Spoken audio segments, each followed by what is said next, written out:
Hello and welcome to the Sky Blue Times YouTube channel. Today, a little bit of a shorter video than you'd be used to from the ones I've been putting up on the channel. I just want to quickly run through the squad as it stands at the moment. Going into what would be the first and only preseason game that is reported. Departures still expected. Lots of players' futures up in the air. Players that could go out on loan we don't know about.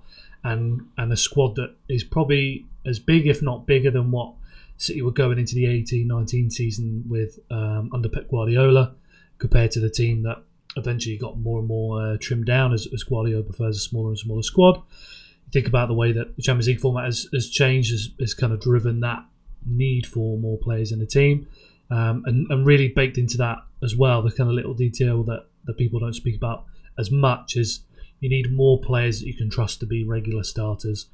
And as much as that will be difficult to handle from a man management point of view, that is what you're going to need. So it doesn't matter if you've got 30 players from the academy that can all step in and technically can take a place of playing minutes.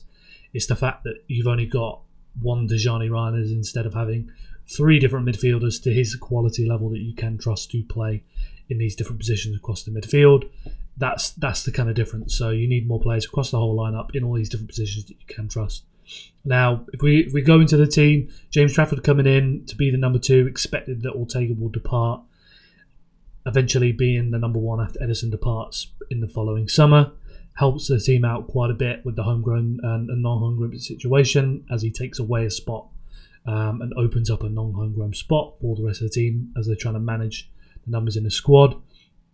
You then see the team I've put together here. These are players I'm relatively confident will be here regardless of what happens this summer, and then all the players on the left hand side where even if for some of them I think there's some doubt that I don't think they'll be going, I've just put them there as there's been different things that have been reported, spoken about online for these different players. So Matheus Nunes seems likely to be the starting right back if City don't buy one, so that would then move him up from backup to starting, as I've got him currently down as the backup on the sheet you're looking at in front of you. Ruben Dias, Josko Gvardiol expected to be the number 1 centre-back partnership.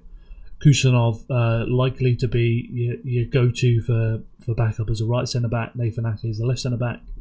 Aït-Nouri first choice left-back. Nico O'Reilly backup left-back, as well as can play different positions across the midfield and attacking midfield positions as well. Rodri, Nico Gonzalez, your 2 options as a number 6. Big upgrade from last season to have those 2 players bedded in. And then you've got the likes of Tijjani Reijnders in front, Bernardo Silva, Rico Lewis, Phil Foden, Cherki, that can all build off the foundation those 2 players will provide, whether they're playing by themselves or alongside one another. And then out wide you've got the likes of Oscar Bob, Savinho, Jeremy Doku. Up front you've got Erling Haaland and a backup in Omar Mouche that can also play out wide. So when you're looking across the team and you're thinking about having a backup to Haaland and a backup to Rodri, we've solved that problem compared to what we had last season, in a much better position. Central defenders, you look at the likes of Kusanov, Gvardiol being centre-back options. Those are players that have proven their fitness. Ruben Dias, for the most part, has always been proven to be reliable, healthy and fit, etc. Last season, a bit of an outlier in that regard. Aït-Nouri, who's not been injured since 2021 at left-back. Nico O'Reilly, fresh player coming in there. Matheus Nunes, rarely injured as well as right back. So that back line is refreshed with players that have more proven fitness levels. Obviously you've got Nathan Ake there, who brings some concerns with last season, who's always carried some injuries, but when you're having Gvardiol in front as the main starting left centre back, that alleviates that concern to a degree. And then as we get on to now, we're trying to figure out what players are going to be staying. So as you can see on the right hand side of this graphic, you see the list of keys, so player ages, and then I've gone off the Champions League rules because it's more strict compared to the Premier League, and I don't think they'll carry 2 different squads for each. You've got the under 21s in red. Nico O'Reilly's the only one at this current squad who fits onto that B list. Homegrown players in the blue, so that'll be Rico Lewis, Phil Foden, Oscar Bob, Bettinelli, Trafford and Ake, listed as homegrown. Your non-homegrown players there, you've got 15 spots taken up, 2 spots left. So then when you're looking at these players over on this left-hand side here, non-homegrown to be confirmed, as well as the players that I'm expecting to go out on loan, or at least there's a lot of talk about going out on loan.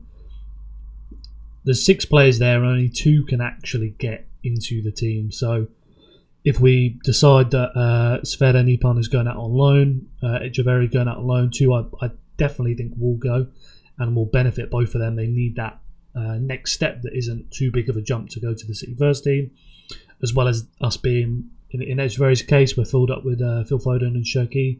And then in Sverre Nipan's pace, we've got Reiners, Bernardo Silva, Rico Lewis, and then even Nico Gonzalez can play in the number 8 role as well. So in the two positions for those 2 players, we've got a lot of depth, unlikely to see minutes, and those 2 players in particular need those minutes. Vitor Hayes, I'm of the opinion he's more than ready to play. So if he's going out on loan, it's more at the expense of keeping a non-homegrown central defender like Manuel Akanji, because you're not able to move him on yet. And then there's somebody that could be integrated the following season, but I think he's more than ready to play minutes as that 5th choice centre back. So we'll see who ends up staying out of that group. But if we were to take the example of those 3 players going out on loan, then you've still got 3 players there, Gundogan, Akanji and Kovacic, where one of them needs to depart. Otherwise they won't be registered for the following season. So as much as people will be slightly concerned about whether these outgoings will happen, they have to for the squad to be registered and for these players to play minutes next season. So they will happen, and as we see all the time with the transfer window, that as you get to the end, different deals come up. So your loan deals that you're talking about, Grealish and Phillips. No club that wants to take him on loan is going to be doing that deal at the start of the season. They're going to be doing it towards the end when they know they can squeeze City to take on more of the wages and reduce how much they have to carry and have a more favourable loan arrangement. So those kind of deals only come towards the end. 2 players that are very difficult to shift in terms of finding a permanent home, Grealish and Phillips. James McAtee, they'll be trying to find the right club that will pay a good enough fee. This is a player that has captained the under-21s as they went to go win the Euros this summer, proven in the Premier League for multiple seasons. Very high quality player, obviously being homegrown, futuring in international if he continues on the path he's on right now. So they'll want to push for 30 to 40 million from a club and find the right deal. So that'll be something that will go on bit by bit. But as we've seen reported, he wants to stay in the Premier League. Forest seem the most likely option for him to head in, and it's just a case of working out the right deal arrangement for Manchester City. But yeah, as I've mentioned, it's the non-homegrown players to watch. Those are the players that we need to see who goes out on loan, who's going to end up getting shifted. I would take with a pinch of salt everything that's been reported about players definitely staying and players definitely going, just as the present moment.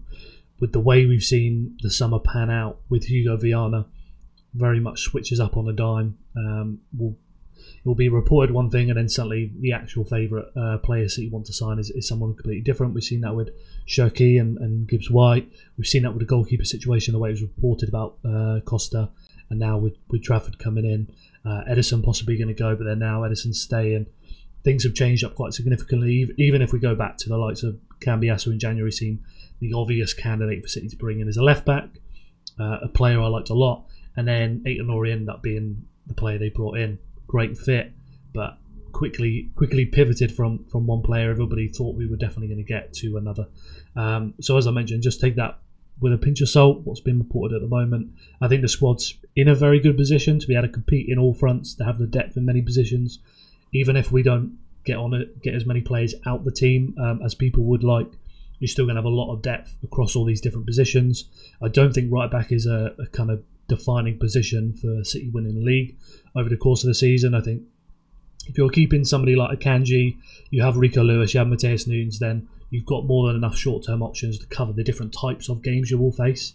You've just not got somebody in that group that you would be confident yet of being able to handle all of the games like you would have done with Kyle Walker and João Cancelo. And that's what we're looking for. But personally, I'd rather them take the time to find the right guy. And we've seen Livramento tick pretty much all of those boxes. If that's not possible, that move this summer, and you're looking at some of the other options like a Martin Fernandes that's played less than 2,000 minutes in his first season. You're looking at Reed, who's played one season for Feyenoord in the Eredivisie.